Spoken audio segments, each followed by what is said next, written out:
Para iniciar este estudio, les solicito que tengan en mano el libro de Jeremías, en su capítulo 1.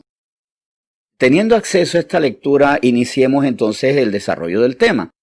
Para esto, primero les comento que cuando el joven Jeremías fue llamado por Dios para servirle como profeta, esto produjo temores en el muchacho. Así se expresa en el libro, con mucha franqueza. Pero Dios, en lugar de desistir de su intención, lo desafió al mismo que le prometió su guía. Cosas que hace el Señor con nosotros. Él nos desafía, pero también nos promete. Y nos informa previamente qué haremos y qué Él hará. En Jeremías 1, los versículos 7 y 8, el mismo profeta narra cómo fue que Dios le respondió cuando él alegaba que no podía hablar porque era muy joven. Así escribe Jeremías cuál fue la respuesta a sus temores. Y dice: Y me dijo Jehová, no digas soy un niño, porque a todo lo que te envíe irás tú, y dirás todo lo que te mande. No temas delante de ellos, porque estoy contigo para librarte, dice Jehová. Y luego le confirma las características de su ministerio, con las palabras escritas en el versículo 10. Mira que te he puesto en este día sobre naciones y sobre reinos, para arrancar y para destruir, para arruinar y para derribar, para edificar y para plantar. Dios nos pone sobre familias, sobre ciudades, sobre naciones, sobre la misma tierra donde los hombres habitan, y donde los hombres se debaten entre sus inquietudes, entre su incredulidad y el querer creer, entre sus dolores y anhelos, para, como decía aquí, arrancar y destruir, arruinar y derribar, edificar y plantar. Seguidamente, Dios le mostró una vara de almendro, y esto era una hermosa analogía muy clara para cualquier israelita de la época. ¿Por qué? Porque el almendro era bien conocido por ellos por ser el primer árbol en florecer en la primavera. Es decir, el almendro anunciaba la llegada de la primavera, y eso debía producir Jeremías en su pueblo. Veamos por qué. Recordemos y consideremos esto. La primavera siempre llega después del invierno. Llegan con la primavera la libertad, los colores más vivos, la temperatura agradable y el renacimiento de la esperanza, después del invierno que es encierro, colores grises, frío y desesperanza. Llega la luz de Dios después de las tinieblas del mundo. Asimismo, los hombres de Dios llevan vida donde había muerte, colores donde todo era gris, libertad donde todo era encierro. Al igual que Jeremías, somos el pueblo adquirido por Dios para anunciar las virtudes de aquel que nos llamó de las tinieblas a su luz admirable. Por eso es que la analogía de invierno a primavera que Dios quiere hacer a través de sus siervos es precisa y maravillosa. Ahora nos toca hacer algo lógico, noble y con misericordia. Anunciar al que nos sacó del invierno oscuro y mortal para introducir a los demás a la primavera esplendorosa. Es lo lógico, es lo consecuente, es lo misericordioso. De hecho, recuerden que Dios usó a seres humanos para que nos anunciaran a Cristo. ¿Sí o no? ¿Cuántos fueron aquí evangelizados por ángeles? Más bien, ¿cuántos aquí fueron evangelizados por el que tocó su puerta un día, una campaña de evangelización, el compañero de trabajo, el hijo de la vecina, el tío que de repente comenzó a creer en Cristo? Por seres humanos fuimos evangelizados. Nosotros tenemos que trasladar a todos del invierno a la primavera. A los vecinos, a los amigos, a los compañeros de trabajo, a los que vayamos conociendo. Cierto, pero hoy quiero hacer un enfoque especial. Hoy quiero enfocarme en unas personas que están muy cercanas a nosotros y que necesitan nuestra perseverancia. Les hablo hoy de nuestras familias. Cuando Dios dijo a Jeremías: mira que te he puesto en este día sobre naciones y sobre reinos, para arrancar y para destruir, para arruinar y para derribar, para edificar y para plantar, incluyó en ese versículo 6 verbos. Y si recordamos esos verbos, arrancar, destruir, arruinar, derribar, edificar y plantar, vamos a ver que cada verbo es una acción, cada verbo es trabajo, cada verbo es ponerse en movimiento. O sea que muchas veces nosotros iniciamos la vida cristiana pensando que vamos a entrar en un reposo. Es más bien entrar en una acción. Me llama la atención que los primeros 4 verbos de este versículo tienen una connotación aparentemente negativa y los 2 últimos, solo los 2 últimos, una connotación evidentemente positiva. Porque imagínense, arrancar, destruir, arruinar, derribar, negativo, edificar y plantar, positivo. Es como lo vemos desde el punto de vista natural. También me llama la atención que para que esas 2 cosas positivas, edificar y plantar, se hagan, primero hay que hacer las 4 que nos pueden parecer negativas. O sea que para edificar y plantar, qué lindo, primero hay que hacer cosas que nos pueden parecer fuertes. Arrancar, destruir, arruinar y derribar. ¿Y qué es esto que está tan fuertemente sembrado, levantado, próspero y enaltecido, que hay que arrancar, destruir, arruinar y derribar? La respuesta es sencilla y conforme a la Biblia. Es nuestro ego. Debe ser molido, debe desaparecer para que crezca el carácter de Cristo. En nosotros, y hoy en este énfasis que estamos haciendo, en nuestra familia. Juan Bautista lo dejó muy claro. Es necesario que Él crezca, pero que yo mengüe. Hay que arrancar, destruir, arruinar y derribar las características de Adán para que en ese terreno aplanado y limpio se levante el carácter de Cristo. Pero, vamos a ver, punto por punto. ¿Qué se arranca? Arrancar es quitar de un lugar, se arranca nuestra raíz que se alimentó de los principios del mundo. ¿Qué se destruye? El conjunto de principios, reglas, costumbres y tradiciones del mundo que no son conforme a los principios de Dios. ¿Qué se arruina?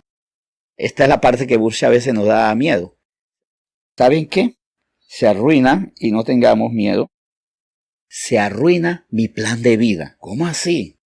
No hablo de que nos volvamos perdedores, se nos arruinó la vida, sino de decirle a Dios, si quieres, borra mis planes. No me da miedo estar en sus manos. Eso es lo que le digo al Señor con eso, si quieres, borra mis planes. Es más, solo sigo haciendo lo que hago si esa es su voluntad. Esto hizo Pedro, también Mateo y el apóstol Pablo. Los 3 tenían modos de vivir que le daban prosperidad, le daban estabilidad. Unos más dignos que otros. De hecho, lo que hacía Mateo no era digno, pero le daba estatus, le daba buena vida en términos materiales. Pero los 3 dijeron, si tú quieres, lo dejamos ya. Lo que Dios diga, no lo que nosotros inventamos. No hagamos como algunos que digan, bueno, yo me fui de mi esposa aunque Dios no le dio esa orden. Abandoné a mis hijos aunque la voluntad de Dios es que permaneciera con ellos para que lo formara en principios. Seguimos. ¿Qué se derriba? La altivez. Derribar es que algo caiga. La altivez, la obstinación, la autosuficiencia. Por estas cosas, el orgullo también, no dejamos que Dios haga algo nuevo de nosotros. Y a veces es ahí donde caemos. Estamos como avanzando, pero se levanta en nosotros un orgullo. Es más, a veces hay un nuevo orgullo. Dejamos el viejo orgullo de que antes yo era el que más mujeres levantaba, el que más negocios hacía, el que más pegaba a la gente y nadie se metía conmigo, más bien era el terror del barrio. Dejamos ese orgullo y se levanta un nuevo orgullo. Yo soy el más santo, yo soy el que más conoce Biblia, yo soy el más puro, yo soy el que tiene más autoridad, el que más tiene dones, y me lleno de altivez. Y Dios no puede hacer algo en nosotros. Más bien, en vez de quitar el orgullo, lo reemplazamos por otro. Otro que creemos que a Dios sí le va a gustar. Pero cuando creemos en nuestro corazón que Dios levantó a Jesucristo de los muertos y por consiguiente nosotros nos rendimos a Él, confesando que Él, Jesús, es nuestro Señor y Él tiene toda la razón, tiene todo el mando, Él puede decir qué hacer con mi vida, entonces que allí se edifica y se planta. Volviendo al tema, no es la fe de los demonios que dicen, yo sé quién tú eres, pero tú no me mandas. No, yo sé quién tú eres y por eso te entrego mi vida. También es importante recordar esto. Yo no puedo edificar sin pedir instrucción al arquitecto o a la constructora. Dice Hebreos 11:10 de hecho que Dios es el arquitecto y constructor. O sea que Él es quien dice qué debemos edificar. Porque aquí estamos hablando de que ya derribado todo lo demás, todo lo que había, todo lo que era estorbo, entonces se edifica y se planta. Se edifica, vuelvo y repito, lo que Dios dice que debemos edificar. También es importante que lo que se construye se cuide y se expanda. Muchas veces el Señor va construyendo en nosotros un nuevo carácter, con un nuevo conocimiento, con principios, pero yo debo cuidarlos todos los días.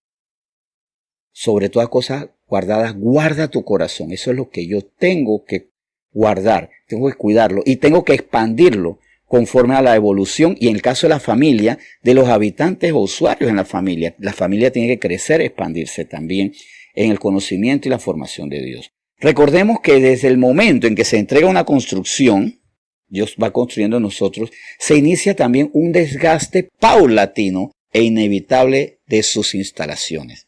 Aquí tenemos maestros de la construcción, por ejemplo el caso de Don Eric, que les puede decir eso. Aunque todos lo sabemos de una u otra manera, pero él lo puede decir con mayor conocimiento.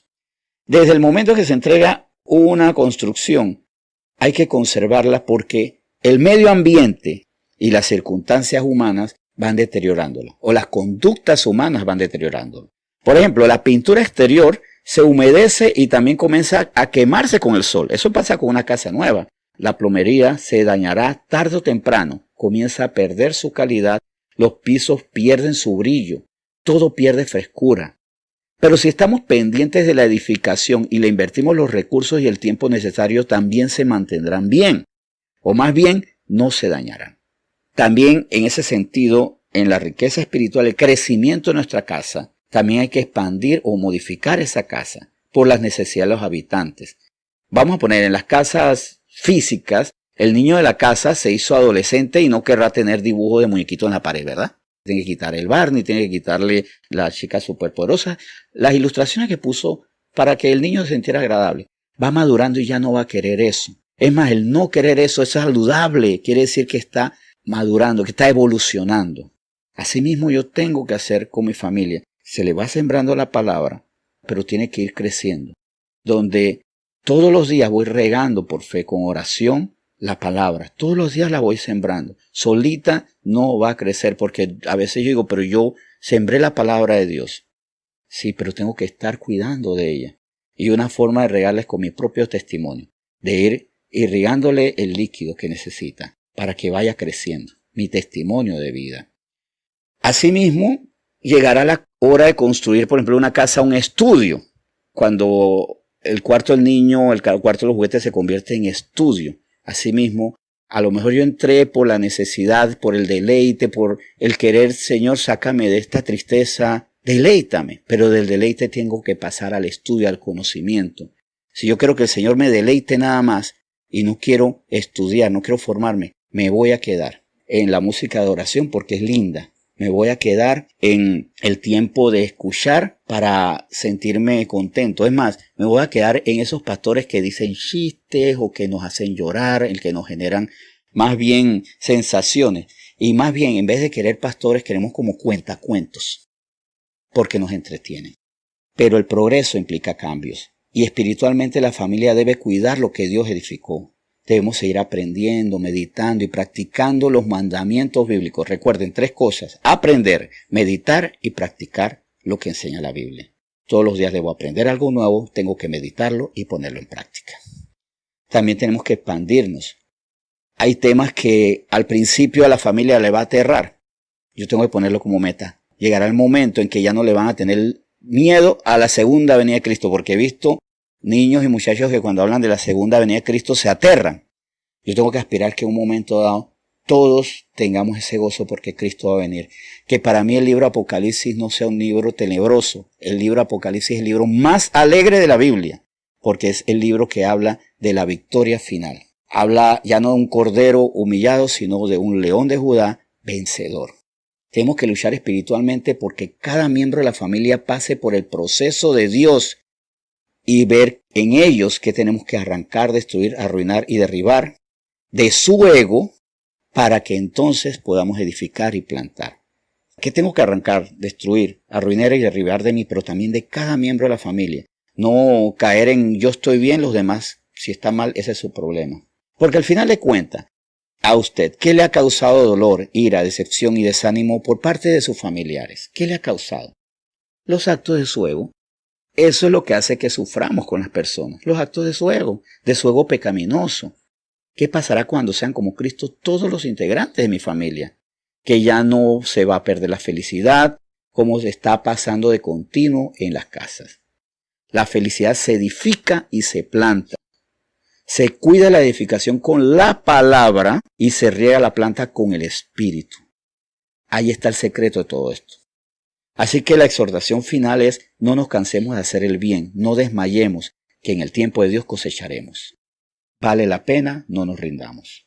Con esta motivación, este ánimo y esta esperanza, vamos a orar dándole gracias al Señor, porque Él sí quiere en nosotros quitar las cosas que haya que quitar, arrancarlas, destruirlas, arruinarlas y derribarlas en nuestro ego, para entonces en ese terreno plano, limpio, edificar y plantar. Y esto lo quiere hacer con nuestras familias. Luchemos por ellas. Oremos. Señor, muchas gracias por este tiempo tan especial. Te bendecimos a ti, Señor, que hoy nos quieres guiar, nos quieres seguir formando, sigues cuidándonos a nosotros. Tú nos cuidas, Señor, diciéndonos: este es el camino. Sígueme, allí estoy yo. Muchas veces decimos: ¿dónde estará la luz al final del túnel? Y tú eres la luz. ¿Cómo hemos usado esa expresión que no ha nacido de un cristianismo formado, sino de las tradiciones populares? Es decir: Señor, ¿cuándo veré? O tal vez ni decimos Señor, sino a mí mismo me digo: ay, ¿cuándo veré la luz al final del túnel? Pero tú eres la luz y tú te acercas a nosotros. Es más, la cercanía no tiene que ser tan aletargada, no tiene que ser el fruto de años de sufrimiento. Más bien puede ser ya si nos acercamos y tenemos ese cara a cara contigo. Si como Jacob decimos: Señor, yo no te soltaré hasta que me bendigas. Luchemos por esa bendición. Luchemos por nuestras familias para que ese reino se extienda. ¿Por qué por la familia? Porque por medio de la familia serán benditas todas las naciones. Por medio de un hombre de fe fueron benditas todas las familias de la tierra. Y por medio de todas esas familias cristocéntricas son bendecidas todas las naciones. Ese es el orden que el Señor ha puesto. Por medio de hombres de fe que levantaron familias de fe y familias de fe que generaciones de ellas salieron, la tierra es bendecida y todavía hay esperanza. Por eso, Señor, gracias por este tema. Sigue haciéndonos crecer. Aquí estamos disponiendo nuestra vida para la batalla espiritual, la buena batalla. Por fe lo hacemos, por amor a ti, por amor a nuestra gente y con la esperanza, eso sí, de que al final tú vencerás. Vencerás a través de nosotros, porque contigo somos más que vencedores. Gracias, Señor, por este tema y te seguimos bendiciendo en nombre de Jesús. Amén.